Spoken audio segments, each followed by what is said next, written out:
ഏതാനും മാസങ്ങൾക്ക് മുമ്പ് ഇന്നാ താൻ കേസുകൊട് എന്നൊരു സിനിമ വന്നപ്പോൾ അതിൻ്റെ പ്രമേയത്തിൻ്റെ ഭാഗമായി നമ്മുടെ നാട്ടിലുള്ള റോഡുകളുടെ ഗുണനിലവാരമില്ലായ്മയെക്കുറിച്ചാണ് പറയുന്നത് എന്നൊക്കെയുള്ള വാർത്ത വന്നപ്പോൾ ഇവിടെയുള്ള ഒരു പ്രധാനപ്പെട്ട അന്തം പറഞ്ഞത് കുഞ്ചാക്കോ ബോബൻ്റെ ഡാൻസ് ഒന്നും അത്ര മെച്ചമല്ല എന്നാണ്. അപ്പോൾ അതേപോലെ തന്നെ MDയുടെ എഴുത്തൊന്നും അത്ര നല്ലതല്ല, നാലുകെട്ടൊന്നും അത്ര നല്ലതല്ല എന്നൊക്കെ പറഞ്ഞുകൊണ്ട് ഇനിയും സൈബറിടങ്ങളിൽ അദ്ദേഹത്തിനെതിരെയുള്ള ആക്ഷേപവും അദ്ദേഹത്തിനെ സംഖ്യയാക്കാനുള്ള ഒരു പൊതുസംഖ്യവൽക്കരണ പരിപാടിയും കൂടി നടക്കാനുള്ള സാധ്യതയുണ്ട്.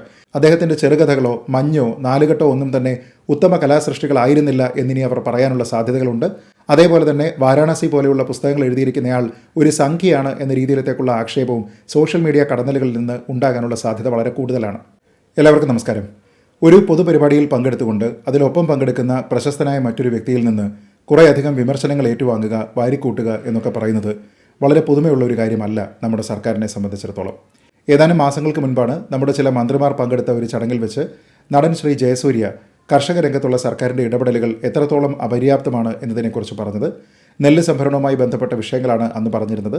എന്നാൽ അദ്ദേഹത്തിൻ്റെ ആരോപണങ്ങൾക്ക് കൃത്യമായ മറുപടി പറയുന്നതിന് പകരം അദ്ദേഹത്തെ ഡിസ്ക്രെഡിറ്റ് ചെയ്യുക എന്നതിലേക്കാണ് നമ്മുടെ മന്ത്രിമാരും ഇടതുപക്ഷ സംവിധാനവും എല്ലാം തന്നെ അന്ന് പ്രവർത്തിച്ചത്. എന്നാൽ ഏറെ വൈകാതെ തന്നെ അദ്ദേഹം പറഞ്ഞിരുന്ന കാര്യങ്ങളാണ് ശരി എന്ന് എല്ലാവർക്കും ബോധ്യപ്പെട്ടു. അതിൻ്റെ ഭാഗമായി കേന്ദ്ര സർക്കാരിൽ നിന്നുള്ള പ്രതികരണം പോലും ഉണ്ടായി.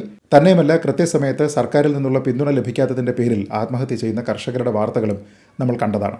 ഇന്നിപ്പോൾ സമാനമായിട്ടുള്ള ഒരു അനുഭവം സർക്കാരിന് വീണ്ടും ഉണ്ടായിരിക്കുകയാണ്. അത് ഇത്തവണ മുഖ്യമന്ത്രി തന്നെ വേദിയിലുള്ള സമയത്താണ്. DC ബുക്സിൻ്റെ ഒരു ചടങ്ങിൽ പങ്കെടുത്തുകൊണ്ട് മലയാളത്തിൻ്റെ ഏറ്റവും പ്രിയപ്പെട്ട കഥാകാരനായ ശ്രീ MT വാസുദേവൻ നായർ സംസ്ഥാന സർക്കാരിനെ രാഷ്ട്രീയമായി തന്നെ കടുത്ത ഭാഷയിൽ വിമർശിച്ചിരിക്കുകയാണ്. അദ്ദേഹം പറയുന്നത്, കമ്മ്യൂണിസ്റ്റ് ആശയം കൊണ്ട് എന്താണോ പ്രാവർത്തികമാക്കാൻ വേണ്ടി ശ്രമിച്ചത്, ഈ നാട്ടിൽ തന്നെ അതിനുവേണ്ടിയിട്ട് മുൻപുണ്ടായിരുന്ന നേതാക്കന്മാർ എന്തിനാണോ ശ്രമിച്ചത്, അതിനെയെല്ലാം വിസ്മരിച്ചുകൊണ്ടുള്ള ഒരു ഭരണരീതിയാണ് ഇപ്പോൾ നടക്കുന്നത് എന്നാണ്. ശ്രീ EMS നമ്പൂതിരിപ്പാടിൻ്റെ കാലഘട്ടവുമായിട്ടാണ് അദ്ദേഹം ഇന്നത്തെ കാലഘട്ടത്തിനെ താരതമ്യം ചെയ്യുന്നത്.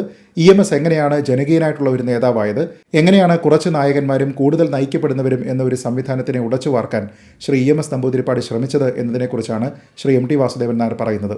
ജനങ്ങൾക്ക് വേണ്ടി വളരെ ആത്മാർത്ഥമായിട്ടുള്ള പ്രവർത്തനമായിരുന്നു ശ്രീ EMSൻ്റെ ഭാഗത്തു നിന്നുണ്ടായത് എന്നതുകൊണ്ട് അദ്ദേഹം കൂടുതൽ സ്വീകാര്യനായിരുന്നുവെന്നും അദ്ദേഹത്തിനെ വാഴ്ത്തി പാടുന്നതിന് വേണ്ടിയിട്ട് ഒരാവശ്യം അന്നുണ്ടായിരുന്നില്ല എന്നുമാണ് അദ്ദേഹം പറയുന്നത്.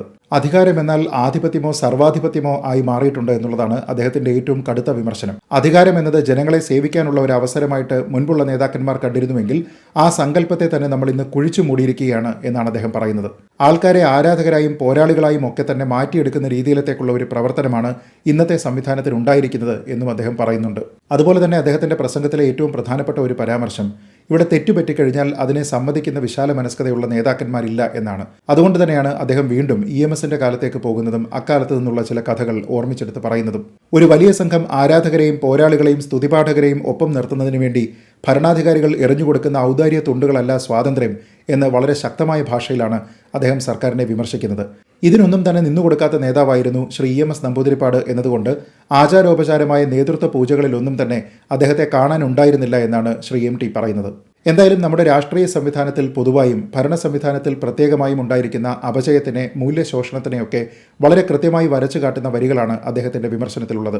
രാഷ്ട്രീയ പ്രവർത്തനം എന്നത് അധികാരത്തിലെത്താനുള്ള ഒരു അംഗീകൃത മാർഗമായതുകൊണ്ട് ആ രീതിയിലത്തേക്ക് അധികാരം പിടിച്ചെടുക്കാനുള്ള ഒരു ശ്രമമായി മാത്രം രാഷ്ട്രീയ പ്രവർത്തനത്തിനെ കാണുന്ന ആൾക്കാരുണ്ട് എന്നുള്ളതാണ് അദ്ദേഹത്തിൻ്റെ വിമർശനത്തിൻ്റെ കാതൽ. തൻ്റെ കർമ്മരംഗത്ത് പേരെടുത്ത ഒരു ഡോക്ടറോ ഒരു അഭിഭാഷകനോ പിന്നീട് എങ്ങനെയാണ് വളരെ കോംപ്ലസൻ്റ് ആയി പോകുന്നത്, എങ്ങനെയാണ് അവരവരുടെ പ്രവൃത്തിയോട് ആത്മാർത്ഥതയില്ലാത്തവരായി മാറുന്നത്, അതിന് സമാനമായ രീതിയിലാണ് നമ്മുടെ ഭരണരംഗത്തുണ്ടായിരിക്കുന്ന മൂല്യശോഷണം എന്ന് അദ്ദേഹം പറയുന്നു.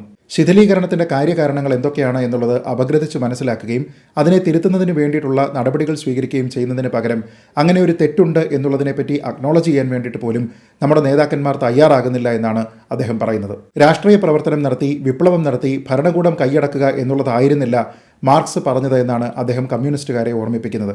എന്തായാലും അദ്ദേഹത്തിൻ്റെ ഈ വിമർശനങ്ങളെല്ലാം ഉണ്ടായിരിക്കുന്നത് മുഖ്യമന്ത്രി ശ്രീ പിണറായി വിജയൻ ഒപ്പമിരിക്കുന്ന വേദിയിലാണ്. ഈ പ്രസംഗം കഴിഞ്ഞതിന് ശേഷം ശ്രീ പിണറായി വിജയൻ വേദി വിട്ടു പോവുകയും ചെയ്തു. എന്തായാലും ഇടതുപക്ഷ നേതാക്കളെ സംബന്ധിച്ചിടത്തോളം ശ്രീ MT വാസുദേവൻ നായരുടെ പ്രസ്താവനകളിൽ നിന്ന് ഓടി ഒളിക്കുക എന്നതോ അദ്ദേഹത്തിൻ്റെ വിമർശനത്തിനെ കണ്ണുമടച്ച് എതിർക്കുക എന്നതോ പ്രായോഗികമായിട്ടുള്ള കാര്യങ്ങളല്ല. ശ്രീ MT അദ്ദേഹത്തിന് കൃത്യമായ ബോധ്യമുള്ള വിഷയങ്ങളെപ്പറ്റി മാത്രമേ അഭിപ്രായം പറയാറുള്ളൂ. തന്നെയുമല്ല, ഇത്തവണ അദ്ദേഹം എഴുതി തയ്യാറാക്കി കൊണ്ടുവന്നിരുന്ന ഒരു പ്രസംഗമാണ് അവിടെ വായിച്ചതും. അതുകൊണ്ട് തന്നെ പ്രശസ്തരായിട്ടുള്ള ആരെങ്കിലും തങ്ങളെ വിമർശിച്ചാൽ അത് ഒരു നാക്കുപിഴയാണ് എന്നോ അവർ ആ അർത്ഥത്തിലല്ല പറഞ്ഞത് എന്നൊക്കെയുള്ള പതിവ് ഡിഫൻസ് CPM-ന് ഇവിടെ എടുക്കാൻ കഴിയുമെന്ന് എനിക്ക് തോന്നുന്നില്ല. അണികളെ സംബന്ധിച്ചിടത്തോളം പറയുന്നത് ആരാണ് എന്നതൊന്നും തന്നെ അവർക്ക് പ്രശ്നമല്ല. ശ്രീ MT വാസുദേവൻ നായർ ഒരു മോശം കഥാകൃത്താണ് എന്നും അദ്ദേഹം ഒരു മോശം എഴുത്തുകാരനാണ് എന്നുമൊക്കെ അവർ ഇനിയും പറയാനുള്ള സാധ്യതകളുണ്ട്. അദ്ദേഹത്തിൻ്റെ ചെറുകഥകളോ മഞ്ഞോ നാലുകെട്ടോ ഒന്നും തന്നെ ഉത്തമ കലാസൃഷ്ടികളായിരുന്നില്ല എന്നിനി അവർ പറയാനുള്ള സാധ്യതകളുണ്ട്. അതേപോലെ തന്നെ വാരാണസി പോലെയുള്ള പുസ്തകങ്ങൾ എഴുതിയിരിക്കുന്നയാൾ ഒരു സംഖ്യയാണ് എന്ന രീതിയിലത്തേക്കുള്ള ആക്ഷേപവും സോഷ്യൽ മീഡിയ കടന്നലുകളിൽ നിന്ന് ഉണ്ടാകാനുള്ള സാധ്യത വളരെ കൂടുതലാണ്. കാരണം ആ രീതിയിലുള്ള സ്വഭാവമാണ് ഇടതുപക്ഷ അണികൾ പലപ്പോഴും സൈബർ ഇടങ്ങളിൽ കാണിക്കുന്നത്. വീണ്ടും ശ്രീ MT പറഞ്ഞതുപോലെ അത്തരത്തിലുള്ള ആൾക്കാരെ സംബന്ധിച്ചിടത്തോളം പോസിറ്റീവായിട്ടുള്ള വിമർശനത്തിന് യാതൊരു വിധത്തിലുള്ള സാധ്യതയുമില്ല. അത്തരത്തിലുള്ള വിമർശനത്തിനെ പോലും സഹിഷ്ണുതയോടുകൂടി കാണാനായിട്ട് അവർക്ക് സാധ്യമല്ല. അതുകൊണ്ട് തന്നെ പറയുന്നയാളിൻ്റെ ക്രെഡിബിലിറ്റിയെ തന്നെ ചോദ്യം ചെയ്യുന്ന രീതിയിൽ അവരെ ഡിസ്ക്രെഡിറ്റ് ചെയ്യാനായിട്ടുള്ള ശ്രമങ്ങളാവും അവരുടെ ഭാഗത്തു നിന്നുണ്ടാവുക. ശ്രീ ജയസൂര്യയുടെ കാര്യത്തിൽ നമ്മളിത് കണ്ടതാണ്. ആ സമയത്ത് അദ്ദേഹത്തെ വിമർശിക്കാനായിട്ട് ഇടതുപക്ഷത്തു നിന്ന് തന്നെയുള്ള ഒരു പ്രധാനപ്പെട്ട ഘടകകക്ഷിയുടെ മന്ത്രി തയ്യാറായി. അദ്ദേഹം അന്ന് പറഞ്ഞത് ശ്രീ ജയസൂര്യയുടെ പ്രസ്താവന ഇവിടെ പൊട്ടിയിരിക്കുകയാണ്, ആദ്യ ദിവസം തന്നെ പൊട്ടുന്ന ഒരു സിനിമ പോലെയാണ് അത് എന്നൊക്കെ പറഞ്ഞു. അതിനേക്കാൾ അപഹാസ്യമായിട്ടാണ് പലപ്പോഴും അണികളായിട്ടുള്ള അന്തങ്ങൾ പ്രതികരിക്കുക. ഏതാനും മാസങ്ങൾക്ക് മുമ്പ് ഇന്നാ താൻ കേസുകൊട് എന്നൊരു സിനിമ വന്നപ്പോൾ അതിൻ്റെ പ്രമേയത്തിൻ്റെ ഭാഗമായി നമ്മുടെ നാട്ടിലുള്ള റോഡുകളുടെ ഗുണനിലവാരമില്ലായ്മയെക്കുറിച്ചാണ് പറയുന്നത് എന്നൊക്കെയുള്ള വാർത്ത വന്നപ്പോൾ ഇവിടെയുള്ള ഒരു പ്രധാനപ്പെട്ട അന്തം പറഞ്ഞത് കുഞ്ചാക്കോ ബോബൻ്റെ ഡാൻസ് ഒന്നും അത്ര മെച്ചമല്ല എന്നാണ്. അപ്പോൾ അതേപോലെ തന്നെ MTയുടെ എഴുത്തൊന്നും അത്ര നല്ലതല്ല, നാലുകെട്ടൊന്നും അത്ര നല്ലതല്ല എന്നൊക്കെ പറഞ്ഞുകൊണ്ട് ഇനിയും സൈബർ ഇടങ്ങളിൽ അദ്ദേഹത്തിനെതിരെയുള്ള ആക്ഷേപവും അദ്ദേഹത്തിനെ സംഖ്യയാക്കാനുള്ള ഒരു പൊതു സംഖ്യവൽക്കരണ പരിപാടിയും കൂടി നടക്കാനുള്ള സാധ്യതയുണ്ട്. എന്തായാലും തീരെ അസഹിഷ്ണുക്കളായി ഈ രീതിയിൽ മാത്രം പ്രതികരിക്കാൻ കഴിയുന്ന ഒരു ആരാധക പോരാളി വൃന്ദത്തിനെ സൃഷ്ടിക്കുക എന്നത് മാത്രമാണ് ഇന്നത്തെ ഇടതുപക്ഷത്തിന് സാധിച്ചിരിക്കുന്നത് എന്നുള്ള ശ്രീ MT വാസുദേവൻ നായരുടെ പ്രതികരണം, അദ്ദേഹത്തിൻ്റെ വിമർശനം അത് ശരിയായ അർത്ഥത്തിൽ തന്നെ ആയിരുന്നു എന്ന് അവർ തന്നെ ഇവിടെ തെളിയിക്കുന്നതായിരിക്കും. അതിനുവേണ്ടി നമുക്ക് കാത്തിരിക്കാം. എന്തായാലും വീഡിയോ കണ്ട എല്ലാവർക്കും നന്ദി. ജയ് ഹിന്ദ്.